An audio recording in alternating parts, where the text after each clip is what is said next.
Ladies and gentlemen, welcome to the Rogers Kakasungura YouTube channel. It is another morning that we've woken up.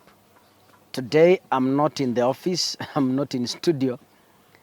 I'm in the villages. I told you there is a house I requested you to assist me to build of a man who lost his wife in 2012 and was left with very little children who currently, as we speak, do not have somewhere to call home. They don't have a house. Thank you for your support. We have some materials. We've come today. Actually, we've started the foundation. Mafundi wako hapa, washaanza, wanachimba shimo, and the rest will be camping here the whole day to make sure kwamba hii nyumba imesonga. We still need your support.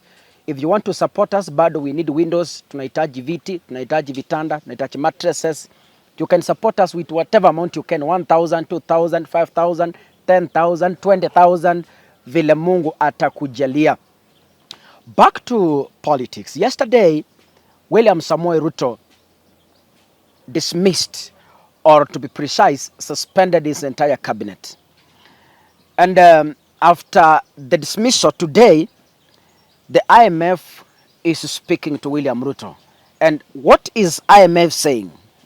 It is saying, according to the report they have released today to the press, they say they are embarking on assessing the current developments in Kenya. Remember, Ruto has suspended the cabinet, has dismissed the cabinet, or has dissolved the cabinet. But the Gen Zs are still telling him, you know, that is one out of the many things we requested. So we need you to fire the PSS also. We need not to see the office of the Prime Cabinet Secretary, Musalia Mudavadi, because it's unconstitutional. We want you to constitute IEBC in 30 days. We want you to lower the cost of living. We want those CSS who were fired to be audited so that we're able to know how much they stole from the public and how much they're supposed to return to us. Those are some of the pushes that Gen Zs are telling Ruto to do. As much as he has dissolved the cabinet, he is not yet off the hook. Still, Gen Zs are on his neck. So IMF is saying, the spokesperson, Julie Kozak, says that IMF will include an assessment report in the ongoing program reviews with Kenya. He says the ongoing reviews will grant the fund an opportunity to adjust its fiscal recommendations in favor of Kenya. And this is what the statement said. At every program review, we do not take the opportunity to assess developments and make adjustments, considering the evolving circumstances. And that is exactly what we are doing in our active and constructive discussion with the Kenya authorities. That is what she said. According to the available data with the government, the IMF was expected to provide 124 billion, that is 976 million US dollars, in external funding in fiscal 2025, or about 1/3 of the government's budgeted net external financing. It is also saying the statement comes a week barely after President William Ruto. Those who read news and those who watch our daily news in Kenya, last week, 1 week ago, after the Gen Zs stormed the streets, after the parliament storming, the IMF had a long phone call with President William Ruto, and they discussed a number of issues concerning the protests and the way forward for the Republic of Kenya. The fund's chief, Christiana Georgieva, they discussed several issues regarding the withdrawal of the Finance Bill 2024, and according to sources privy to the information, they told us that Ruto was informed that the withdrawal of the Finance Bill was going to affect or was going to make Kenya miss some key program targets. However, there was an agreement of major donors in that phone call that the IMF needed to show flexibility on the program targets. In that phone call also, of course, William Ruto had already withdrawn the finance bill, gave his commitment to reducing wasteful expenditure. And by the way, Ruto dissolved the cabinet.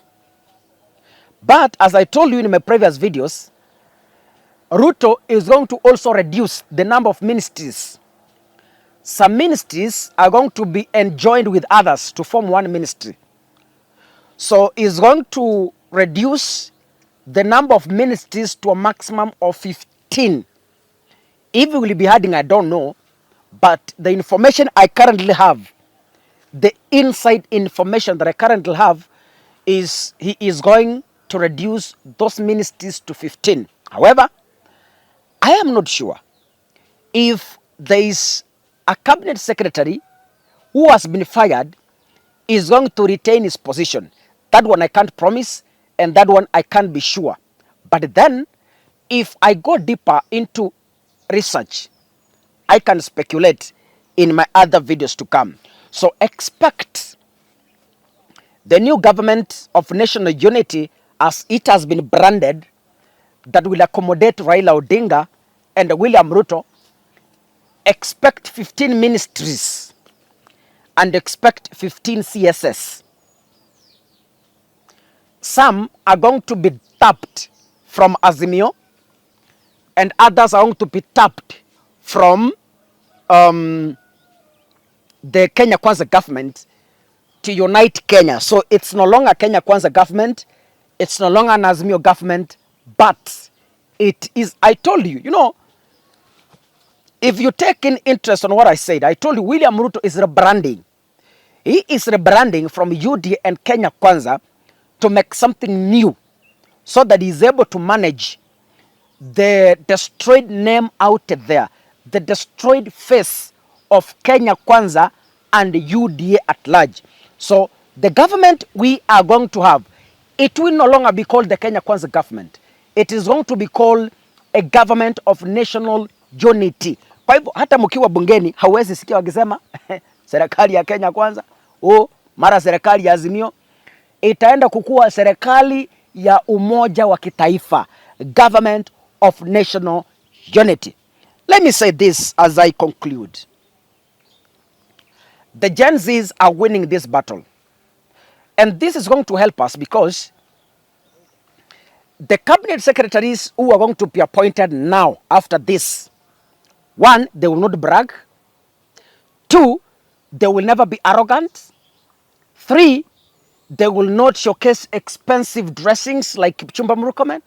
Four, they will be extremely humble because they have known if they mess up even a single day, Article 1 of our Constitution says, all power belongs to the people of the Republic of Kenya. Not a half of the power, not a quarter of the power, but Article 1 says all power belongs to the people of the Republic of Kenya. So they know.